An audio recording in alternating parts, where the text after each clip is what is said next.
Where you can either create a table for the relationship, and usually the only time you have to do that's for a many-to-many relationship. And So it should be for this case. for that one, you're going to create an owns table. Okay. Otherwise, we can represent this. The one that has many goes into the attribute. Well, so this is pending order is associated with one stock. One stock, yeah. Stock is associated with many pending orders, and you can't have an attribute that's an array. Okay. So you want to, so since pending order is only associated with one stock, you take that one stock value and put it in stock. Okay. Otherwise, you'd have to take an array of these and put it in stock, and you can't do that. Okay. So one of its attributes should be stock symbol and it should be the foreign key that Yeah, so stock symbol will be the foreign key that goes inside of the pending order. And you'll do similar things for some of the other relationships. Any questions here? Doing all right? In the previous example, I had one doubt. Uh-huh. For the works for relation, it was many-to-many relationship. So the thing you have mentioned in the blackboard, it's a composite key. Yeah. But in the example you have shown, it is shown as a two candidate keys. Works, no, for where? Works for Works. project number and department Works number. Works far was one to many, it wasn't many to many. If you look back at the diagram, works far was one to many. Because you can only work for one department, so that's why we took the department key and put it inside of employee. Generally, for many-to-many, there will be a composite key. Yeah, you'll have a composite key. You always have to have at least the keys from the two entities that are involved. And then you can optionally add other attributes if you need to. How about over here? Questions? Doing all right? Okay? Doing okay? Well, like now client can own 5 portfolios, Uh-huh. and many clients, one portfolio own the many clients. Yeah. So do we make the owns as a separate table or something? Yeah, so that's a many-to-many relationship. Yeah. Owns is a many-to-many relationship, so you have to create a separate table for owns. Yeah. But you can't capture this 5. The 5 is like an additional information. Yeah, That we cannot. So it's basically just many-to-many. Yeah, it's just a constraint that you have to enforce it. Okay, any questions? How about over here, any questions?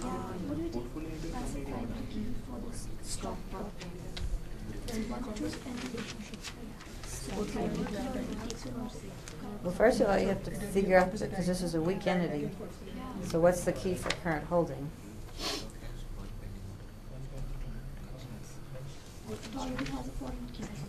The key for current holding is always, this has a partial key, and when you create the key for current holding, you have to combine the partial key with the key of portfolio. So this is going to have a composite key,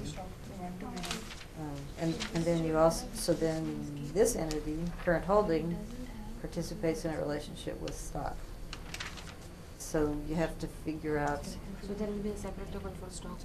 You can create a separate table, or you can just create, take the key of one and put it inside of the other. So can I take, if I don't create a separate table, then stock symbol will go to current holding? Yeah, and then all the attributes go with it. All the attributes of the relationship go with it. And that's the correct direction, because this is only associated with one stock, so it makes sense to put that one stock symbol inside of current holding. Double diamonds would be. Yeah.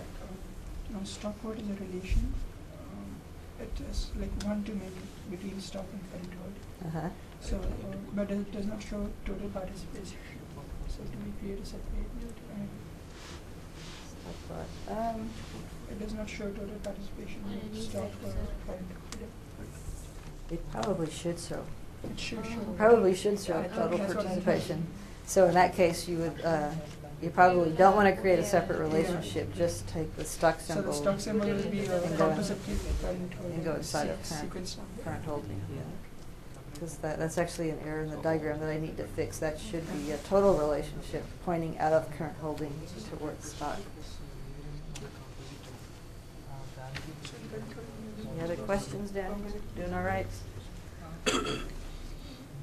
If the relationship has attributes, do we need to create another table? No, you can still, like if you put the stock symbol inside the current holding, these attributes just go with it. Oh, so these attributes can be associated. Yeah, whenever you don't create a separate table and you put one attribute over in the other table, you bring all the relationship attributes with it. And on the add stock also, I can put it in what the current holding. And stock. Well, see, this is a weak entity here, current holding pointing to portfolio. So there's a specific mapping for weak entities where you combine this key with the key of portfolio. But yeah, if it had attributes, it would go inside the current holding. And I just Portfolio it gets value. calculated. It's a dotted line, so it's a calculated value. And so you don't have to create an attribute for it. You can assume eventually it will be calculated by a query. But you could actually store it. You know, when you calculate it, if you want to store it every time you calculate it, you can create a column for it. Stock quote will basically table name. Do you have a question over here? So this purchase price and purchase date will come Uh-huh. Stock lot. In this case, what I was explaining to someone on the back row is this should actually be a double line from current holding pointing to stock. Because when you create one of these, you probably you created it because you bought stock. So this should probably be a double line. So it would make sense to not create a separate table. I would take one attribute inside of the other. So which direction does it go in? And in this, it is should it be counted as a many table? Yeah, it's a many to many. So it must have one another table as owns. Yeah, you have to have an owns Yeah. table. And one key would be of client ID, and another is for portfolio ID, and that should work as a composite table. Yeah, and then you can't do anything about the 5. That's just something you have to implement. No implementation. Questions here? The weak entity covered. So this should actually be a double line. Stock symbol is called. Because when you create one of these things, you're creating it because you're buying stock. And so that should actually be a double line. Okay, are we almost done? A few more minutes? Okay. I'll give you about 3 more minutes and then we'll pick a solution to put up here.